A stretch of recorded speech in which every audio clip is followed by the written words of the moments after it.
स्थिति लगभग लगभग ऐसी हो रही है महाराज जी, उसको आपको सूचित करना चाह रहे थे। महाराज जी, अभी मैं 18 साल की पूरी हुई। महाराज जी, मैंने शराब एवं सिगरेट का भरपूर सेवन किया है। नशे की दवाई अपनी दादी को पिलाई ताकि एक पुरुष को अपने घर बुला सकूं। मैंने अपनी दादी के कान के जेवर गिरवी रखकर कई पुरुषों का संग और सारे दूरदर्शन किए। जब ये बात माता पिता को पता लगी तो उन्होंने महाराज जी फोन छीन लिया। महाराज जी, अभी भी मनमाने आचरण कर रही हूँ।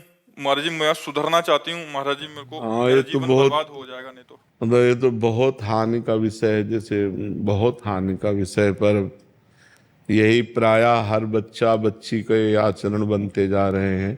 ये जो गर्लफ्रेंड बॉयफ्रेंड एक नशा चला, इसी से सब हमारे महाराज जी, बच्चे स्कूल कॉलेज में प्राय ऐसी स्थिति बनती प्रायः जा रही है सब महाराज जी। सब मतलब बहुत कठिन है। बहुत बहुतों का प्रश्न है और सबकी लगभग हम देख रहे हैं महाराज इसमें हम इसलिए असमर्थ हैं कि अगर आप सुधरना ना चाहो तो आपको कोई सुधार नहीं सकता।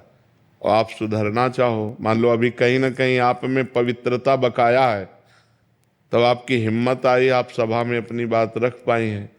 अगर पूरी अपवित्र अंतःकरण की वृत्ति होती तो आप बोल ही नहीं सकती थी। जी, पहले नाम जब होता था, आपका सत्संग भी सुनते थे, पर जब से ये बुरे आचरण होने लगे सब छूट गया। आप पहले तो नियम लो कि कभी शराब नहीं पियोगी, ठीक है।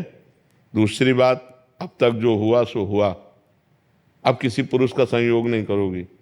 जब तक ब्याह ना कर लो तब तक पुरुष का संयोग, समझ रहे हो? हमारी पहली बात, शराब नहीं पियोगी। सिगरेट भी मैं शराब सिगरेट जो भी ये व्यसन है, मतलब जो व्यसन है उनको, मतलब शराब का तात्पर्य है ड्रग्स है, हुक्का है, सिगरेट है, जो भी व्यसन है वो व्यसन नहीं करोगी। हमारी बात मान लेना। और अब पुरुष का संयोग नहीं करोगी जब तक ब्याह न हो जाए, किसी भी पुरुष का। बड़ी व्याकुलता चढ़े तो उपवास कर लो, 1-2 दिन भोजन नहीं पाओगी, बुद्धि ठीक हो जाएगी। ये उपवास काम पर विजय प्राप्त करने के लिए काफी सहयोग देता है। और नाम जप। और तीसरी बात, जो भी आपका जीवन बैक का रहा उसे मिट्टी डालो, अब आगे अच्छा जीवन व्यतीत करो। अभी नए बच्चे हो, सुधार कर लो अपना, ठीक है। महाराज, माता पिता पुरानी बातों को लेकर टॉन्ट करते हैं तो सह लो, उससे पाप नष्ट हो जाएंगे। चुप हो जाओ।